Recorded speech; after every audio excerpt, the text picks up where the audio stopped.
ಪಹಲ್ಗಾಮ್ನಲ್ಲಿ ಮೃತಪಟ್ಟವರಿಗೆ ನ್ಯಾಯ ಸಿಕ್ಕಿಲ್ಲ. ಇದು ಸತೀಶ್ ಜಾರಕಿಹೊಳಿ ಕೊಟ್ಟಿರುವಂತಹ ಸ್ಟೇಟ್ಮೆಂಟ್. ಸಂಪೂರ್ಣ ಯುದ್ಧ ಆಗುತ್ತೆ ಅನ್ನುವಂಥ ನಿರೀಕ್ಷೆ ಇತ್ತು. ಯಾವ ರೀತಿ ಕಟ್ಟಬೇಕು ಎಂಬುದು ಚಾಲೆಂಜ್. ಮೃತಪಟ್ಟ 26 ಜನರಿಗೆ ನ್ಯಾಯ ಖಂಡಿತ ಸಿಕ್ಕಿಲ್ಲ ಅಂತ ಬೆಳಗಾವಿಯಲ್ಲಿ ಸತೀಶ್ ಜಾರಕಿಹೊಳಿ ಹೇಳಿದ್ದಾರೆ. ಪಹಲ್ಗಾಮ್ನಲ್ಲಿ ಮೃತಪಟ್ಟವರಿಗೆ ನ್ಯಾಯ ಸಿಕ್ಕಿಲ್ಲ. ಸಂಪೂರ್ಣ ಯುದ್ಧ ಆಗುತ್ತೆ ಅಂತ ನಿರೀಕ್ಷೆ ಇತ್ತು. ಯಾವ ರೀತಿ ಕಟ್ಟಬೇಕು ಎಂಬುದು ಚಾಲೆಂಜ್. ಮೃತಪಟ್ಟ 26 ಜನರಿಗೆ ನ್ಯಾಯ ಖಂಡಿತ ಸಿಕ್ಕಿಲ್ಲ ಅಂತ ಬೆಳಗಾವಿಯಲ್ಲಿ ಸತೀಶ್ ಜಾರಕಿಹೊಳಿ ಹೇಳಿದ್ದಾರೆ. ಭಾರತ ಪಾಕ್ ನಡುವೆ ಕದನ ವಿರಾಮ ಹಿನ್ನೆಲೆಯಲ್ಲಿ ಸತೀಶ್ ಜಾರಕಿಹೊಳಿ ಕೂಡ ಪ್ರತಿಕ್ರಿಯೆಯನ್ನು ಕೊಟ್ಟಿದ್ದಾರೆ. ಈಗ ಎಲ್ಲ ಮುಗಿದಿದೆ, ಮುಂದೇನು ಮಾಡಬೇಕು ಅನ್ನೋ ಚಿಂತನೆಯನ್ನು ಮಾಡಬೇಕು.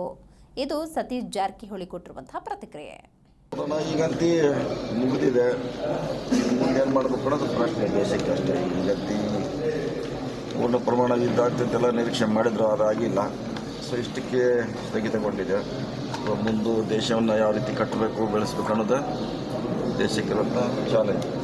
ಈಗಂತೂ ಮುಗಿದಿದೆ, ಮುಂದೇನು ಮಾಡಬೇಕು ಅನ್ನೋದು ಪ್ರಶ್ನೆ ದೇಶಕ್ಕೆ ಅಷ್ಟೇ. ಈಗಂತೂ ಪೂರ್ಣ ಪ್ರಮಾಣ ಯುದ್ಧ ಆಗ್ತಂತೆಲ್ಲ ನಿರೀಕ್ಷೆ ಮಾಡಿದ್ರು, ಅದಾಗಿಲ್ಲ.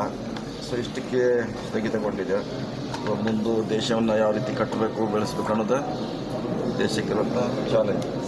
ಈಗಂತೂ ಮುಗಿದಿದೆ, ಮುಂದೇನು ಮಾಡಬೇಕು ಅನ್ನೋದು ಪ್ರಶ್ನೆ ದೇಶಕ್ಕೆ ಅಷ್ಟೇ. ಈಗಂತೂ ಪೂರ್ಣ ಪ್ರಮಾಣ ಯುದ್ಧ ಆಗ್ತಂತೆಲ್ಲ ನಿರೀಕ್ಷೆ ಮಾಡಿದ್ರು, ಅದಾಗಿಲ್ಲ.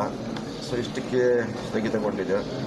ಮುಂದೆ ದೇಶವನ್ನು ಯಾವ ರೀತಿ ಕಟ್ಟಬೇಕು, ಬೆಳೆಸಬೇಕು ಅನ್ನೋದು ದೇಶಕ್ಕಿರುವಂಥ ಚಾಲೆಂಜ್. ಈಗಂತೂ ಮುಗಿದಿದೆ, ಮುಂದೇನು ಮಾಡಬೇಕು ಅನ್ನೋದು ಪ್ರಶ್ನೆ ದೇಶಕ್ಕೆ ಅಷ್ಟೇ. ಈಗಂತೂ ಪೂರ್ಣ ಪ್ರಮಾಣ ಯುದ್ಧ ಆಗ್ತಂತೆಲ್ಲ ನಿರೀಕ್ಷೆ ಮಾಡಿದ್ರು.